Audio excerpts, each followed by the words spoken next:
सर्वांना मैत्रीपूर्ण देवी. आज आपण धम्मपदातील काही गाथांबद्दल चर्चा करणार आहोत. भगवंतांनी धम्मपदातील गाथा काही प्रसंगानुरूप जनतेला, भिक्खूंना मार्गदर्शन केले आणि त्याप्रमाणे त्यांनी ह्या धम्माचा प्रसार केलेला आहे. आणि ह्या गाथा येथील एक एक गाथा म्हणजे अमूल्य आहेत, ट्रिजरी ऑफ ट्रूथ आहेत, सत्याचा खजिना आहे. हा प्रत्येक उपासकांनी किंवा बौद्ध भिक्खूंनी याचा अभ्यास करणं अत्यंत आवश्यक आहे. श्रीलंकेमध्ये प्रत्येक भिक्खूला याच्यातील सर्व गाथा 423 गाथा पाठांतर केल्याशिवाय उपसंपदा दिली जात नाही. इतका हा महत्त्वाचा ग्रंथ आहे. आज आपण काही निवडक गाथांवरती चर्चा करणार आहोत. त्याच्यातील ज्या महत्त्वाच्या गाथा आहेत, गाथा नंबर 188, 189, 190, 191, 192 ह्या 5 गाथा अत्यंत महत्त्वाच्या आणि सध्याच्या परिस्थितीलाही लागून आहेत की माणसं कशा प्रकारे वागायला हवे हे त्यांनी अग्निदत्त ब्राह्मणाला उपदेश करून जे सांगितलेलं आहे त्याबद्दल आपण थोडं याचं वाचन करूया.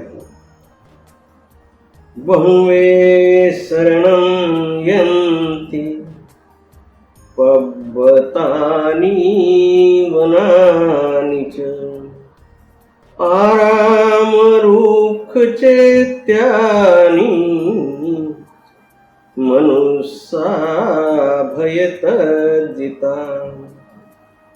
भयभीत मानव शरणा जाई पर्वत आणि वनांच्या. तसाच जातो शरणा काही उद्यान चैत्य वृक्षांच्या. नेतो शरणं क्षेमं नेतं शरणमुत्तमं नेतं शरणमागमं सब्बदुःखापमुच्यते. अशी शरणेना उचित असते उत्तम कधी ना ते असते. अशा शरणांनी मुक्ती न होई सर्व दुःखातून अंती. योच बुद्धंच धम्मंच संघंच शरणं गतो. चत्तारी हरिय सच्चानी सम्मप्पय्याय पसती.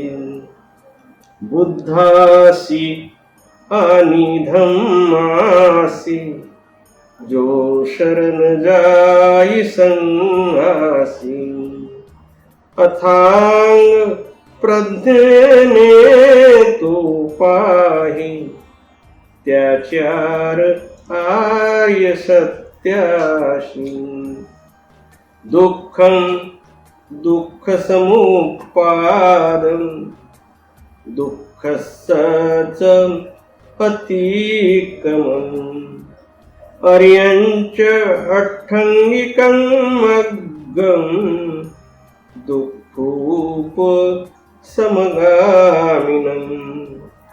दुःख दुःखाची उत्पत्ती निरोध दुःखाचे होईल. आर्य अष्टांगिक मार्गानेची संपूनी जाईन, एतं खो शरणं खेम, एतं शरणमुत्तमम्, एतं शरणमागम्य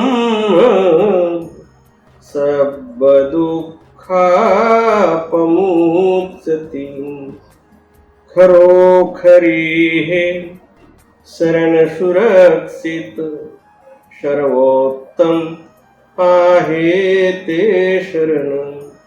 ह्या शरणाप्रत ज्याचे आगमन, मुक्त होईतो दुःखातून। भगवंतांनी ह्या पाचही गाथांमध्ये मुक्तीचा मार्ग सांगितलेला आहे की मनुष्यानं दुःखातून मुक्ती कशी करावी। ते हा प्रसंग असा आहे की प्रसेनजित राजा, त्याचे वडील महाकोशल, त्यांचे नाव होतं महाकोशल राजा होता। त्या राजाच्या हाताखाली एक पुरोहित काम करत असे।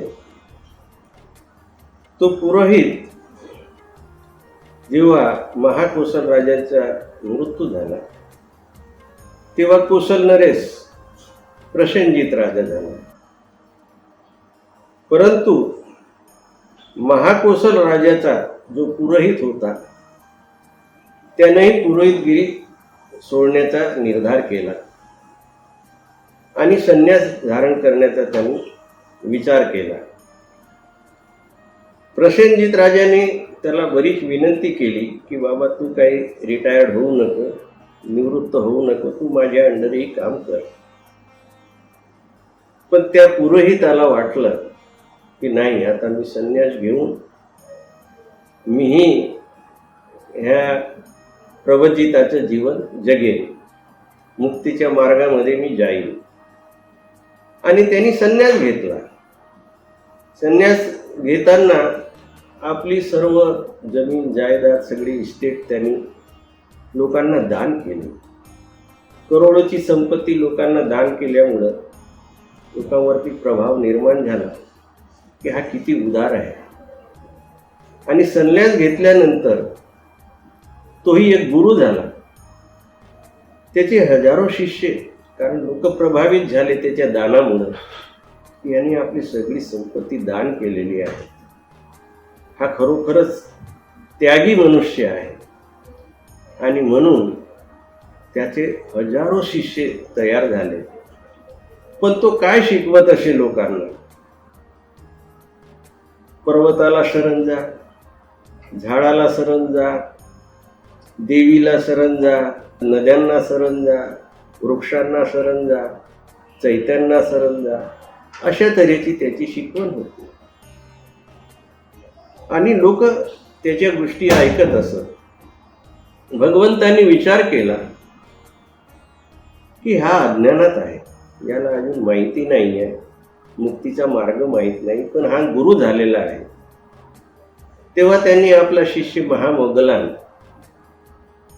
याला त्याच्याकडे पाठवलं। त्यांनी सांगितलं, अरे तू ह्या पुरोहिताला, ह्या अग्निदत्ताला किती दिवस अज्ञानात ठेवशील? तो अज्ञानाच्या अंधकारात सापडलेला आहे, जा त्याला काहीतरी सांग। आता तो पर्वताची पूजा करा, अमुकाची पूजा करा असं जरी सांगत असेल, पण तो असाही भगवंताच्या विरोधात बोलण्याचा प्रयत्न करत असेल। महामोगलांना अग्निदत्ताकडे पाठवलं की जा बाबा, याला काहीतरी धम्माच्या मार्गात आण, हा अजूनही अज्ञानाच्या अंधकारात सापडलेला आहे। महामोगलान त्याच्याकडे गेला, परंतु अग्निदत्त त्याला उभेही करेना, कारण तो बुद्धाचा विरोधक होता। अग्निदत्त बुद्धाच्या उपदेशाचा विरोधक होता। बुद्धाच्या शिष्यांनाही तो रिस्पेक्ट देत नसे, बुद्धावरती टीका करत असे। त्यामुळं महामोगलांचाही त्याने आदर केला नाही, त्याने त्याला उभंही केलं नाही किंवा बसायला पण सांगितलं नाही। आणि वादविवाद करत बसला. वादविवादात बरीच रात्र झाली. तेव्हा महामुगलान म्हणाले की बाबा मला इथे आसरा दे तुझ्याकडे. परंतु तो आसराही द्यायला तयार नाही. तर अशा रीतीनं महामुगलांना प्रश्न पडला आणि तो एका ठिकाणी वालुकामय जो भाग होता नदीच्या किनारी, त्या वाळूवर जाऊन तो तिथे आराम केला. परंतु आश्चर्याची गोष्ट अशी होती की तिथे कोणी जात नसत, कारण तिथे फार मोठा नाग असे आणि तो नाग कोणाला सोडत नसे. तर अग्निदत्ताला आणि अग्निदत्ताच्या शिष्यांनाही असं वाटलं की बाबा हा मूर्ख माणूस आहे, अरे जिथे नागाची वस्ती आहे तिथे हा गेला, हा मरून जाईल. रात्रभर महामुगलान तिथे राहिले, वाळूवरतीच ते आराम करत राहिले. आणि यांना वाटलं सकाळी की बाबा आता जाऊन बघू हा मेला असेल. म्हणून सकाळी जाऊन बघतात तर महामुगलांना तेथील नाग जो आहे संरक्षण देत आहे आणि महामुगलान ध्यानात मग्न आहे, अशी स्थिती त्यांना दिसली. त्यांना आश्चर्य वाटलं, हा चमत्कार वाटला. आणि चमत्कारामुळे ते सांगत आले अग्निदत्ताला की हा चमत्कार झालेला आहे. नागानं तर त्याला मारलंच नाही महामुगलांना, परंतु उलट नागच त्याचे संरक्षण करत आहे आणि महामुगलान ध्यानात आहेत. हे बघून अग्निदत्तालाही आश्चर्य वाटलं, परंतु अहंकारामुळे तो भेटीला जाण्याचा विचारच करत राहिला. तरी पण शिष्यांच्या आग्रहामुळे तोही भेटीला गेला. तेव्हा अग्निदत्तानं बघितलं की महामुगलान ध्यानस्थ बसले आहेत आणि नाग वरती फणा करून महामुगलांना प्रोटेक्शन देत आहे.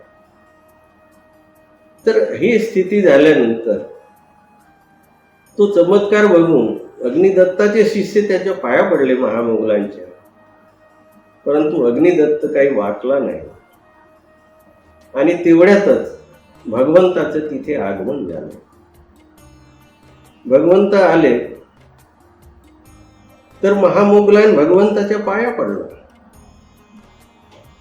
अजून त्या अग्निदत्ताच्या शिष्यांना आश्चर्य वाटलं की अरे, मग त्यांनी विचारलं, हे आश्चर्य आहे बाबा, तुम्ही एवढे मोठे माणसं आणि तुम्ही यांच्या पाया कसे पडतात तथागताचे? ते म्हणा, हे माझे गुरु आहेत, मी त्यांचा शिष्य आहे, यांच्या शिकवणीमुळे मला ही सिद्धी प्राप्त झालेली आहे. हा चमत्कार यांच्यामुळे घडलेला आहे. तेव्हा सारे जण भगवंताच्या पाया पडले आणि अग्निदत्त अजूनही तटस्थ राहिला. तेव्हा अग्निदत्ताला भगवंतांनी बोलावलं आणि विचारलं, अग्निदत्ता, तुझी काय शिकवण आहे? तुझी काय शिकवण आहे? तू काय शिकवतोस? हे इतके लोक तुझे शिष्य आहेत, त्यांना तू काय शिकवतोस? तू म्हणायला लागला की मी पर्वताला शरण जा, नदीला शरण जा, देवीला शरण जा, दगडाला शरण जा, दगडाची पूजा कर, अमुक देवीची पूजा कर, अशा रीतीने मी सांगत असतो. तेव्हा अग्निदत्ताला भगवंतांनी विचारलं, अग्निदत्ता, तुला जर ह्या शिकवणीनं काही प्राप्त झालेलं नसेल तर तुझ्या शिष्यांना कसे हे प्राप्त होईल? मग भगवंतांनी हा उपदेश केला. त्यांनी सांगितलं, बहुवे शरणं यंती, बहुवे शरणं यंती, पब्बतानी वनानी च, आरामरुक्ष चित्त्यानी मनुष्या भयतज्जिता. भयभीत मानव शरणा जाई पर्वत आणि वनांच्या, तसाच जातो शरणा काही उद्यान चैत्य वृक्षांच्या. मनुष्य भयामुळे पर्वत, वन, उद्यान, वृक्ष, चैत्य इत्यादी अनेक वस्तूंचे शरण ग्रहण करतो. त्यावेळी जर पर्वताची पूजा करत असतील लोक, पर्वत उत्सव साजरा होत असते त्या काळामध्ये. आजकाल देवी देवतांच्या पूजा होतात भरपूर. भगवंतांनी हे कर्मकांडाबद्दल सांगितलं की माणसं पूजेला का जातात. प्रत्येकाला सुख हवं असते आणि त्यामुळं अमुक देवीची आराधना कर, अमुकाची पूजा कर असं म्हणून लोक सुखाचे मागे धावत असतात. तर हे सगळं भयामुळं करतात. भगवंतांनी सांगितलं की भयमुक्त माणूस पाहिजे आणि जे काही करतो ते विचारपूर्वक. अपमाद वग्गमध्ये ते सांगितलंय की तुम्ही सतत सावध राहिलं पाहिजे. जे काही तुम्ही करता ते करताना तुम्ही त्याचं कार्यकारण भावाचा पण नियम लक्षात घेतला पाहिजे. तेव्हा भगवंतांनी हे सांगितलं. दुसरी गाथा 189. नेतं खो शरणं क्षेमं नेतं शरणमुत्तमं नेतं शरणमागम्य सब्ब दुःखापमुच्यते. तर अशा शरणांनी काही होणार नाही. अशा शरणा उचित असती, उत्तम कधी न ते असती. अशा शरणांनी मुक्ती न होई, सर्व दुःखातून मुक्ती. मात्र ही शरणे ग्रहण करणे कल्याणकारक नाही, शरण जाण्यास उत्तम नाही. कारण हे शरण ग्रहण केल्याने मनुष्य सर्व दुःखातून मुक्त होत नाही. मग काय केलं पाहिजे? भगवंतांनी तेही सांगितलं. योच बुद्धंच धम्मंच संघंच शरणं गतो चत्तारी अरिये सच्चानी सम्मप्पय्याय पसती. बुद्धाशी आणि धम्माशी जो शरण जाई संघासी अथांग प्रज्ञेने तो पाही त्याचार्य आर्य सत्याशी. जो मनुष्य बुद्ध, धम्म आणि संघाला शरण जातो तो चारही आर्य सत्यांना अथांग प्रज्ञेने पाहतो. म्हणजे 3 रत्नाचं भगवंताने सांगितलेले की 3 रत्न किती अमूल्य आहेत. नावच रत्न आहे. हे 3 रत्नाला जो शरण जाईल आणि जो 4 आर्य सत्याचा साक्षात्कार करील. म्हणजे 3 रत्न कोणती? बुद्ध, धम्म आणि संघ. हे 3 रत्न अत्यंत महत्वाचे आहेत. आपण बुद्ध, धम्म आणि संघ या 3 रत्नांचे वेगळे वर्णन करू शकतो, परंतु ते अत्यंत महत्वाचे आहेत. ते समजून घ्या. आणि हे 3 रत्नाला जो शरण जातो तो 4 आर्य सत्याचा पण साक्षात्कार करतो. 4 आर्य सत्य कोणते आहेत? दुःख, दुःखाचं कारण. दुसरं आर्य सत्य दुःखाला कारण आहे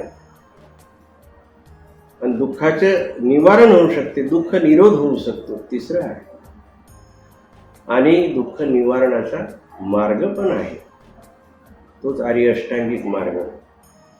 ते ह्या 4 आर्य सत्याचा जो साक्षात्कार करतो तोही दुःखातून मुक्त होतो.